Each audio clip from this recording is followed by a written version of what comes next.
Hello everybody. Thanks for checking out the video today or tuning in live. I appreciate you guys. I've got this little topic queued up and I figure while the dog's sleeping, those are opportunities to take advantage of moments like this, opportunities like this. And I'll also be leaving town for quite a decent stretch coming up and I won't have opportunities to post as often, most likely. So, on that note, I want to talk about this topic that I have queued up for today, the benefits of practicing and playing quietly. What will that do for your playing? What will it do? And there's a lot of benefits, by the way, more than probably what I'll think of or cover today, but at least this gives us a starting point. So, what I did was I just jotted down the first 5 things that popped into my head within, a span of 10 seconds, 20 seconds, because I think those are going to be the most relevant things that we can talk about first. And obviously, if you're here live, you can jump in and chime in and give me your thoughts on this topic and add whatever you want to it. So, got a G harmonica in my hand. Let's talk about something you might not have thought of: tuning. Your harmonica and the way it's tuned. This is cool. This is a great topic, actually. So, like, one of the first things I do when I pick up a harmonica, whether it's a new one or whatever. Usually, hopefully, it's a new harmonica. I'm picking it up for the first time and I want to check the tuning, or I haven't played a harmonica in a while and I want to see where it's at. The first thing I do is play octaves. And if you can't play octaves, you can do this by examining just the single notes. But I'll go.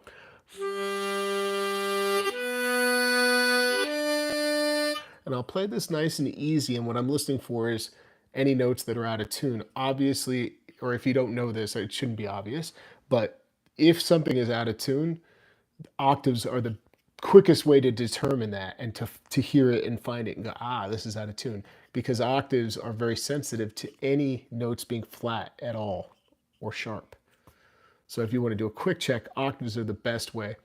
But playing quietly is key. If you play loud to check an octave, you can get it to go in tune temporarily. And that's not good. You want to know if it's actually out of tune. So playing quietly when you're checking the tuning is a great way to hear the nuance there of the tuning.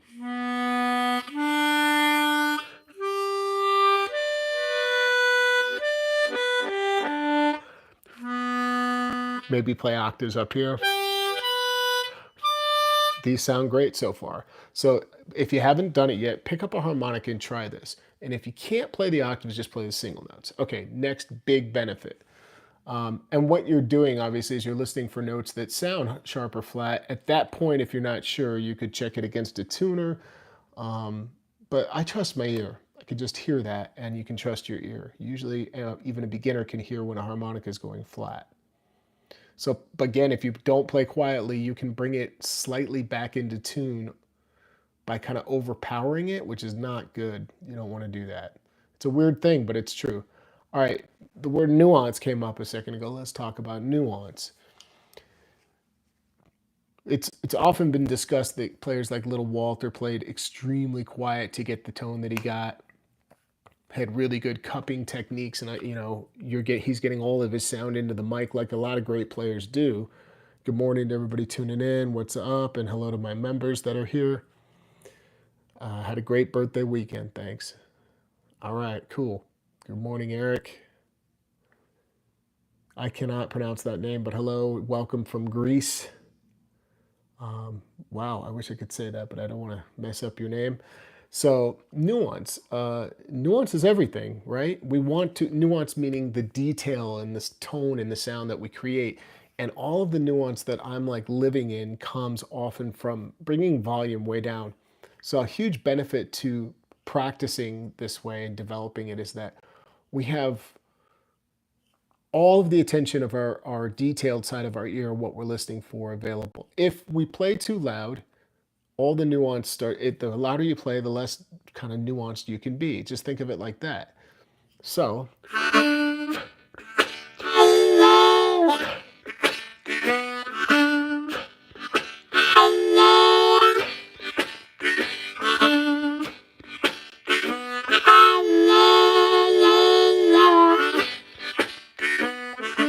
each time I'm playing this little rhythm shuffle, chord shuffle thing. I'm listening to the way I'm shaping that sound on the dirty notes. I'm using my hands. I've got all these little things that are coming into play. The way that I'm pulling the chords. And so if you settle into it and just play it easy, you're also, here's an extra added tip, you're reserving your air. You're not going to use up all your air when you do this. So take your time, listen to yourself play, record yourself. How would you know whether you're playing quietly or not? Maybe you're unsure of how to gauge that. You record yourself and you attempt at playing at a low volume, a normal volume, and a high volume, and then back down. Work it up and then down. And once you do that, you'll have a sense of, did that work? You listen back and say, all right, I'm going to listen to see what that sounded like. You may notice that your lowest volume is too quiet and you really don't hear any nuance at all or detail. It really needs to come up a tiny bit. Or that your loudest side of your playing is really harsh. So you're listening for all these different characteristics. Tone. Tone is one of the biggest things that improves once you learn how to back off on your breathing. And at the same time, well, we'll get there. I'm getting ahead of myself. Tone. So what is tone? It's whatever we sound like by default, for better or for worse. What is your sound? What are the qualities of your sound? And for me, we talk about instrument tone and amp tone, but we also talk about the player's tone. Your tone is what matters more than anything. So I imagine like coaxing this perfect note out. Each time I'm playing a note, I want to hear this note come to life and I want to feel and hear the warmth of that note. Whoops, sorry, I'm just checking something on the phone. I want to hear it and feel it. So when I'm playing a note, if I'm pulling in and breathing in,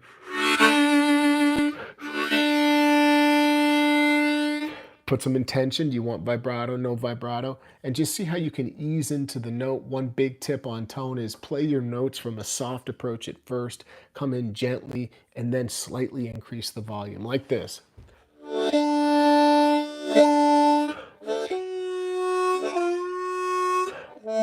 You'll get a softer and more round, warm tone that way. It sounds really nice. So just think of easing into the note and like slowly turning up the volume on it.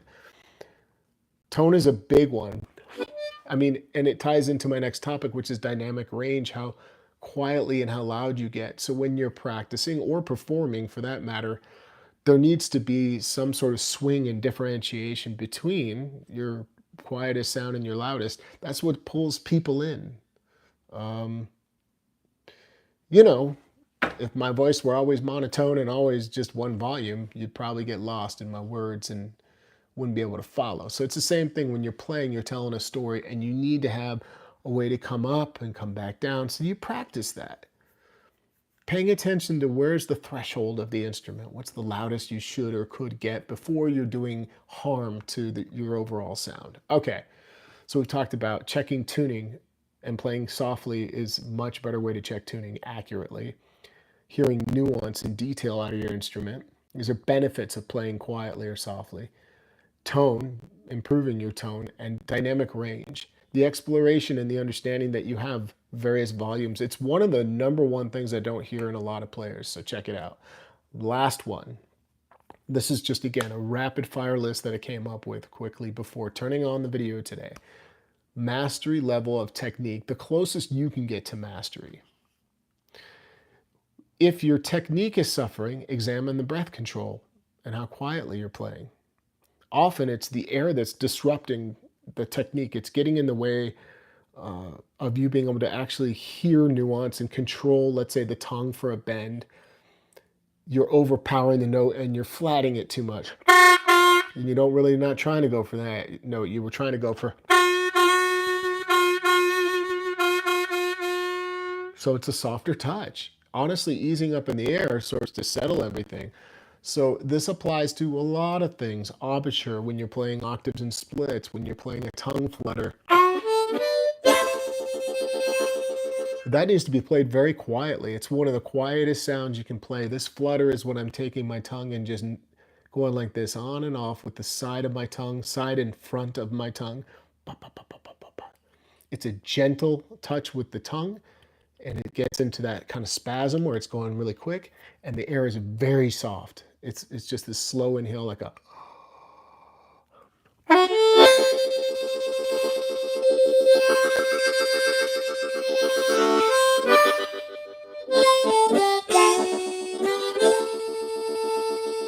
And this is used in all those classic blues tunes. You hear a lot of players use this. So what other techniques are affected positively or potentially negatively by overplaying and not practicing or playing quietly? All sorts of stuff. Warbles, hand technique, I guess, to some degree. There's a lot of things that we do that just blow bending is a good example. How many of you try to play blow bends when you're flatting the notes up top by blowing and bending down and you're not getting the results you want? Maybe for whatever reason, it could be many different things that are happening to you. Try playing it quieter. And in general, when you practice, if you play quietly, you're just going to be giving yourself the perfect challenge, the challenge of, can I get these notes to come out without trying to overextend myself? Okay, that's the message today. Let me just see some of these comments. Maybe I just pull it up here instead of reading it on my phone. Hello, good morning to everybody that is here. What do you recommend using to record ourselves? Well, a cell phone's okay. The better the device, the more detail you can hear, Tom. So if you're going to use your phone, you can purchase microphones that you plug in, like a little Shure mic that can plug into the phone, little tiny ones that are made for a cell phone. You know, you might be thinking, is that necessary? It makes a big difference to hear yourself well when you can really hear what's going on in your playing. So it might make a huge difference for you. Is that all that's going on today? I think that's what I wanted to get out. So I'm going to let the video, I'm going to cruise now. This is a perfect stopping point. Normally I ramble on. I really appreciate you being here. If you missed it, there's been some great classes that popped up recently. I just completed the long distance call class, Muddy Waters and Little Walter, high level accompaniment playing, and that was a lot of fun to talk about strategy and break down the licks, the ideas that were going on. Shane Sager did a great seminar on nerves and anxiety, and he presented some amazing stuff. So check it out. Head to harmonica123.com. Give the video a like if you're here. Subscribe if you haven't, and check out the membership. There's a great membership. I got some members in here. Thank you very much for joining live. TN Kid, Charlie, appreciate you guys. You got that right. If you play too hard, you don't leave yourself any room to pronounce effects. Yeah, it's like, and it goes with everything, man. So this topic is a good one. Meditate on it, practice it.